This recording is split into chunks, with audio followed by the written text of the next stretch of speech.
Bonjour les amis. Aujourd'hui on a un temps mitigé, il fait beau, il pleut, il fait beau, il pleut. C'est le début de la saison des pluies, hein, vous le savez. Je vais profiter des éclaircies et des temps de beau temps pour faire l'entretien des winches de Tiama. J'en ai fait un hier, ça s'est bien passé, mais entre la pluie et tout ça, c'était pas commode. Je vais en refaire un autre aujourd'hui et je vais vous filmer l'opération et on va en profiter pour découvrir ensemble comment marche un winch. Ah, voilà, moi je trouve ça intéressant. Si ça vous intéresse pas, regardez pas la vidéo, hein. Et pour l'entretien des winches, il y a plein de vidéos sur internet, vous verrez celle-là, c'est la même chose. Un petit détail, nous avons des winches électriques, il y a une astuce qui n'est pas décrite dans les vidéos qu'on trouve sur YouTube. On a un peu de vent, hein, vous l'entendez. Donc la première chose qu'on va faire, on va enlever ça. Je vais le laisser à portée de main pour le moment. Et après on va démonter ça. Pour démonter ça, il faut mettre un gros tournevis ici. Voilà, je vous montre, il y a une grosse vis ici. Mais il y a cette espèce de tige là. La tige, elle permet de, quand on met une vraie manivelle, de couper le côté winch électrique. Cette tige là n'existe pas sur les winches manuels. Donc la première chose, c'est je vais retirer la tige et après on va dévisser. Alors je prends une pince long bec pour retirer la tige, après elle vient toute seule et vous verrez qu'il y a une petite astuce. Elle est tenue par un joint qui permet d'étancher un petit peu la chose ici, et le joint, il faudra le récupérer tout à l'heure quand on démontera. Donc ça, c'est la première chose. Je peux poser ma pince et on va dévisser. Alors rien de bien méchant, hein. On met le tournevis et on tourne. Et quand c'est dévissé, on peut récupérer cette petite plaque là. Voilà, la plaque, le réceptacle pour les manivelles qui est là, et tout le reste après, on va découvrir au fur et à mesure ensemble. L'étape d'après, on va retirer la tête de la poupée, cette partie là en inox. On va donc défaire ces 3 vis, mais juste un petit peu, pas complètement. C'est très facile, hein. Juste un petit peu, 1, 2, 3. Normalement ça suffit. Et là, je vais faire pivoter ma pièce pour dégager et je peux la retirer. Et là, je récupère cette partie-là. On l'oublie, sinon elle tombe. Et on va continuer ensuite à en retirer ça. Même chose, je vais défaire mes vis et je vais retirer cette petite plaque-là.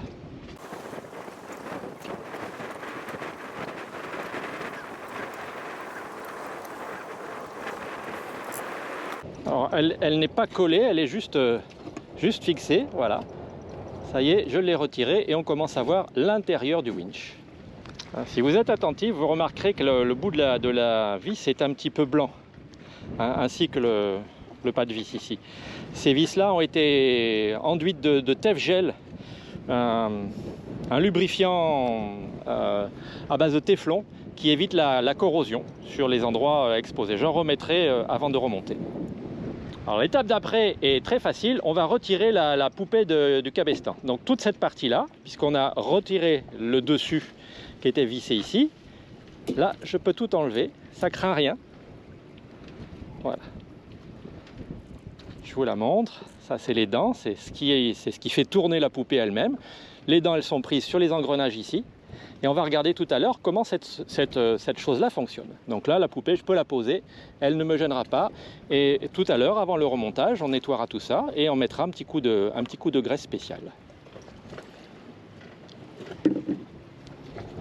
Parmi les choses dont on peut se passer, c'est ces petites choses-là qui ne servent qu'à aider la poupée à tourner. Donc je vais les retirer aussi. Et je vais les mettre en bas. Il s'agit maintenant de retirer cette partie-là. Donc pour retirer cette partie-là, on va dévisser ces vis-là avec une clé à laine. C'est pas très compliqué, c'est pas très serré, il faut juste être soigneux et pas perdre les vis.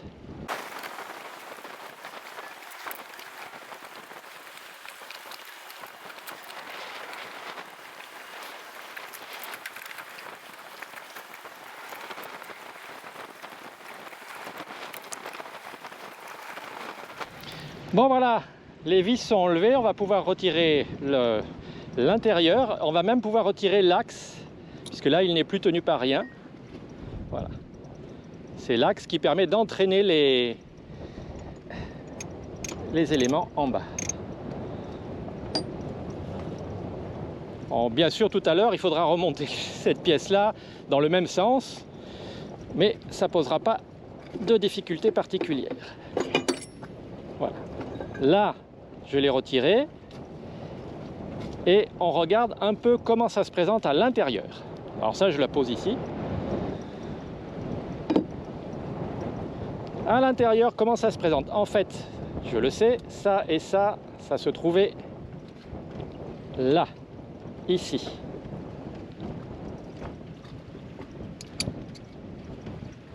Alors c'est sale, bien sûr, hein. C'est... Voilà, ça et ça par-dessus. Et je vais les enlever un par un.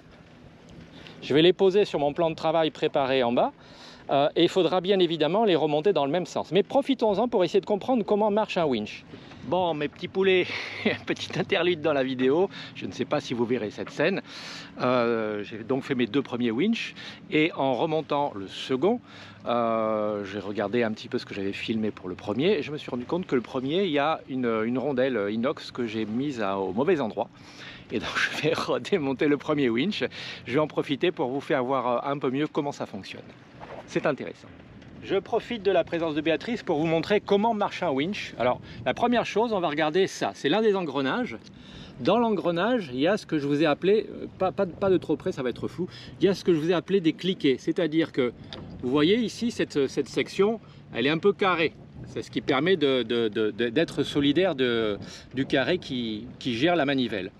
Si je tourne dans un sens, l'engrenage tourne librement et on entend les cliquets.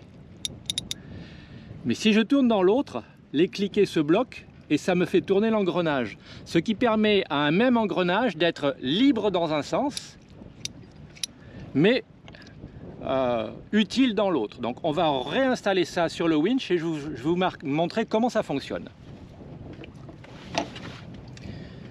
Alors pour commencer, j'ai laissé l'engrenage de tout à l'heure à disposition. Ça c'est le centre. Voilà, vous savez qu'un winch, on peut utiliser la manivelle dans les 2 sens. Winch électrique, c'est pareil. C'est-à-dire que ce pignon-là, qui est solidaire du moteur ou de la manivelle, il peut tourner indifféremment dans un sens ou dans l'autre. Mais vous allez me dire, s'il tourne dans un sens ou dans l'autre, ça c'est le pignon qui fait bouger la poupée. La poupée, elle va tourner dans un sens ou dans l'autre et ça ne nous arrange pas. Un winch, il tourne toujours dans le même sens. Alors regardez ce qui se passe. Là, je tourne bien et si je suis la poupée de winch, on sent qu'elle est entraînée. Là, je vous le dis, ça force un petit peu. Si je tourne dans l'autre sens, je garde l'attention comme si j'étais la poupée de winch. Si je tourne dans l'autre sens, ma poupée ne bouge pas. J'ai mon cordage qui la tient, ma poupée ne bouge pas. Pourquoi? Parce que là-dessous, sous cet engrenage-là, qui est solidaire de celui-ci, j'ai un cliquet, la même chose que ce que je viens de vous montrer. C'est-à-dire que cet engrenage, il peut tourner dans un sens et entraîner ma poupée de winch ici, mais il ne peut pas tourner dans l'autre. Moralité, quand mon axe de winch tourne dans ce sens-là, il me manque un engrenage pour pouvoir faire tourner dans l'autre sens. Ben voilà, c'est celui que j'ai ici. Je le prends, je le récupère. Cette partie-là vient se mettre en appui là-dessus pour la géométrie, pour l'axe. Voilà, c'est en place. Et quand je vais faire tourner, je vais prendre le carré, ça sera plus pratique pour moi. Attention. Attention, il va tomber. C'est rien, c'est un tournevis. Si c'est tombé. C'est rien, c'est un tournevis. Et après, c'est moi qui vais rechercher les choses dans l'eau. Voilà. Alors, pour utiliser le carré, il faut malheureusement, vous le savez, appuyer sur la tige ici pour débrayer le moteur électrique. Quand je tourne dans le sens de tout à l'heure, c'est ce cliquet qui est libre. Donc cet engrenage, en fait, il ne tournerait pas. Et quand je tourne dans l'autre sens, ces cliquets sont en prise, cet engrenage fait tourner celui-là, il me fait tourner la poupée de winch dans le bon sens. Il se trouve que celui-ci, je ne peux pas le faire avec la main, c'est trop compliqué. Il se trouve que celui-ci, en fait, il ne tournerait plus. Donc c'est joliment fait. Sur l'axe, j'ai eu un petit pignon un gros engrenage qui me fait tourner la poupée dans un sens et un pignon moyen et un engrenage plus petit qui me fait tourner dans l'autre sens. Voilà, c'est assez magique. C'est assez magique comme système. Voilà, je vous le montre. Si j'y arrive, je peux tourner dans un sens et je peux tourner dans l'autre. Cet engrenage tourne toujours dans le même sens. Voilà, c'est tout. Merci. Donc je vais enlever tout ça, le poser en bas. Ensuite je me laverai les mains et ensuite on procédera au dégraissage de tout ça, à la relubrification. On nettoiera tout l'intérieur et on remontera l'ensemble. Je commence par celui-là. Voilà, il faut bien évidemment toujours se souvenir dans quel sens elle est. Cette partie-là est en appui sur cette partie-là. On s'en souviendra tout à l'heure et ça, c'est par-dessus. Donc ça, je vais aller poser tout ça. Je vais enlever tout ça petit à petit et vous verrez le résultat après. Ça, ce sont mes deux pignons centraux. Ça, c'est celui qui entraîne la poupée, hein, vous vous souvenez, c'est le seul qui est à l'extérieur, qui est visible. Donc je le retire et je retire son axe.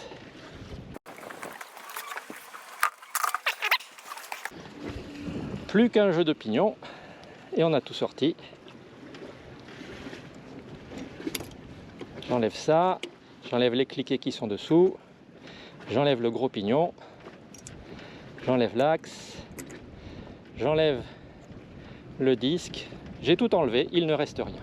Bon, tant que j'y suis, puisque le winch est démonté, qu'est-ce qui se passe si j'appuie sur les commandes électriques? Qu'est-ce qui va tourner là-dedans? Eh bien on le fait, regardez. C'est cette petite pièce là en bas, c'est elle qui tourne. Et sur elle, vous vous souvenez, j'avais enlevé ça tout à l'heure. Ça, quand le winch est monté, c'est en place comme ça, et c'est ça qui tourne. Et ça, c'est pris sur les pièces qui font tourner les différents engrenages. Voilà d'où vient le mouvement, il vient de là. L'étape de nettoyage maintenant, White Spirit, et un petit peu dans le bac, et au pinceau, on va nettoyer tout ça. Bien, alors nettoyage. Au white, un petit peu dans le bac. Ouais, c'est transparent, mais ça va bientôt être vraiment sale. Il n'y a pas d'ordre, il faut tout nettoyer. Donc on prend le premier qui vient, on le trempe un peu, et au pinceau, on enlève toute la graisse. Dans les vidéos faites par Arken sur l'entretien des winches, ils expliquent qu'il ne faut pas graisser les winches à l'excès.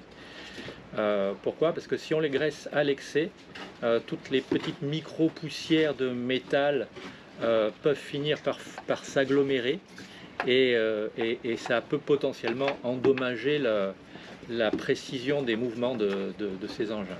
Donc on les graisse avec une graisse spéciale. Probablement de la graisse marine de haute qualité suffirait, mais pour le moment je ne sais pas. Et ce qui fait que le dégraissage, il faut être minutieux, mais il n'est pas très compliqué. Voilà, je fais un premier tour, et on verra tout à l'heure. Et à chaque fois qu'on dégraisse un morceau, on le sèche, il ne faut pas en foutre partout. Bon, toutes mes pièces sont décapées, maintenant je vais aller mettre le White Spirit usagé dans une petite bouteille, histoire de ne pas le mettre à la mer ou à la poubelle, et on ira mettre ça en déchetterie dans quelques jours. Donc tout a été décapé. Ensuite je vais regraisser ça, graisse spéciale avec un petit pinceau sur tous les engrenages et une goutte d'huile sur tous les cliquets, parce que c'est un petit ressort hélicoïdal qui est dedans, et c'est pas de la graisse qu'il faut, c'est de l'huile. Et après on remontera. Donc un petit coup d'huile, on a dit, sur les cliquets. Voilà.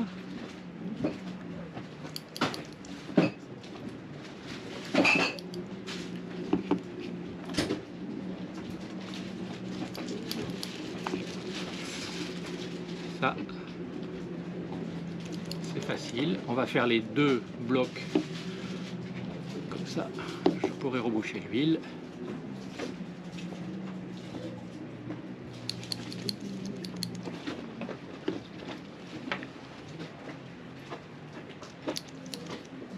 Vous remarquerez que les deux blocs les deux portes cliquées, puisque les petits cliquets peuvent se retirer hein, et se changer s'ils cassent, sont en inox. Donc celui-là est fait, celui-là on va le retourner et on va le graisser puisque j'ai des engrenages ici. Et on va graisser tout ça à la graisse spéciale, graisse Arken. Et on va faire ça avec un petit pinceau pour ne pas en mettre trop. Alors, je vous fais le premier ensemble hein, et puis après c'est tout pareil. Je le mets sur le pinceau ou sur les dents de l'engrenage. Voilà, il y en a un petit peu partout et après avec le pinceau je m'assure qu'il y en a un peu partout à l'intérieur des dents et pas en excès.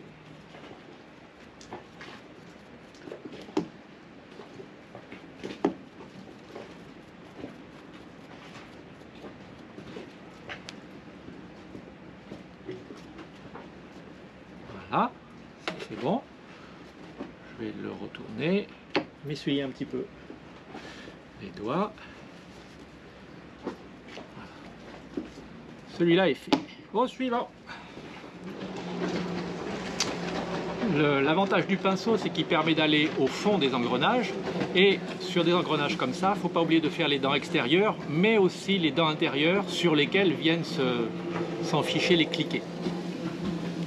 Celui-là est fait. Bien, j'ai tout lubrifié. Maintenant le remontage. Le remontage, j'ai téléchargé les vidéos du démontage et on va procéder donc en sens inverse. On commence par ça et ces pièces-là, en faisant attention de ne pas faire tomber l'axe. On revient sur le support. Voilà, cette pièce-là, elle vient là. Et ça va comme ça. Et bien sûr, vous l'avez entendu comme moi, la petite couronne en dessous, elle s'est baladée. Donc, on la positionne et elle est dans son axe. La pièce tourne librement. Les cliquets sont installés. On passe à la suite. On se nettoie un peu les mains et on passe à la suite. La suite, en principe, c'est ça. Cet assemblage-là, pareil, un axe sur déroulement radio. Et double crantage sur le même bloc de bronze ou de laiton, je ne sais pas. Lui, il va là. Il va ici. On s'arrange pour que l'axe aille dans son trou. Voilà. C'est en place et tout ce petit monde tourne librement dans un sens comme dans l'autre. C'est très bien.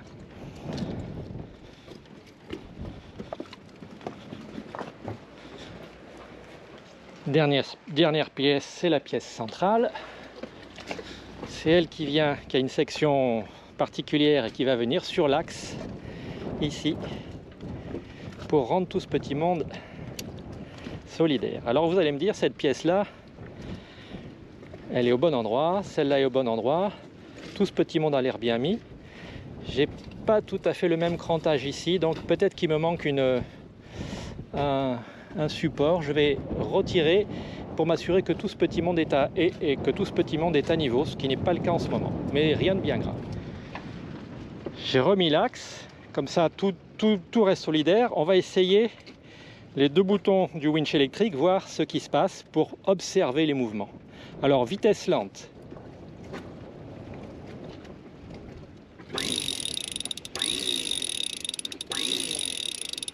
Voilà, tout tourne comme ça. Bon, je ne peux pas le désaccoupler, mais on verra pourquoi tout à l'heure. Dans l'autre sens, on va tourner dans l'autre sens. Vitesse rapide. On le voit, hein, il y a plus de tours qui sont faits ici. La vitesse rapide a moins de couple. Je vais retirer l'axe et puis remonter le socle central et on va finir le remontage.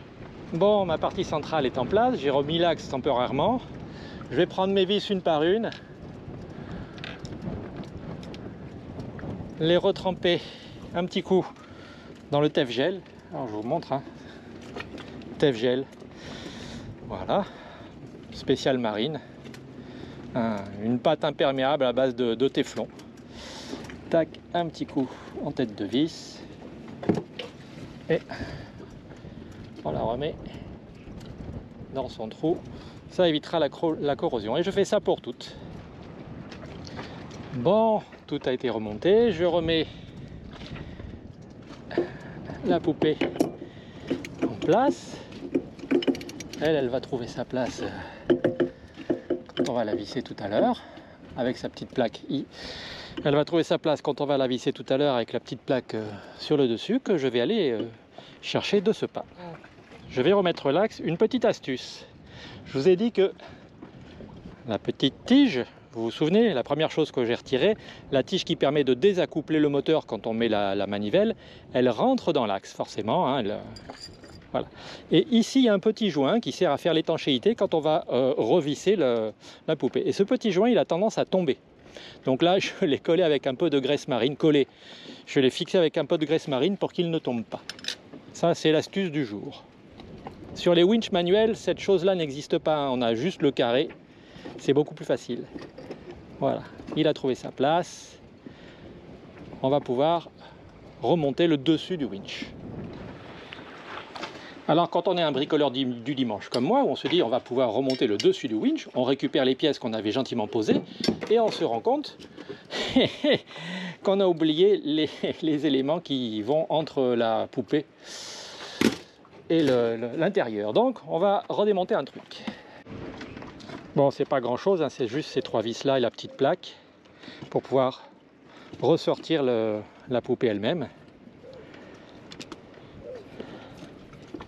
et mettre ses roulements. Quand on n'a pas de tête, eh ben, on fait les choses plusieurs fois. Alors on est sur un bateau. Vous savez ce que ça signifie? Ça signifie que au moins une de ces vis veut passer à l'eau. Faut le savoir, c'est un truc. Voilà, je retire ça. Je trouvais que ça s'est installé tout à l'heure de façon bizarre. Forcément, il manquait les roulements.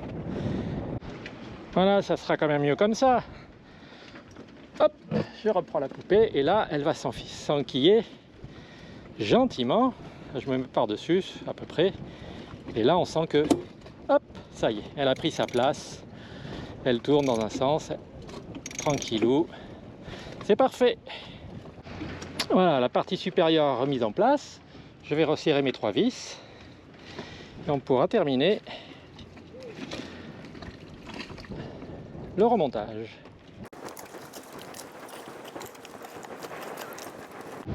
Bon, vous l'avez remarqué, j'avais fait une bêtise. J'avais mis l'axe à la fin.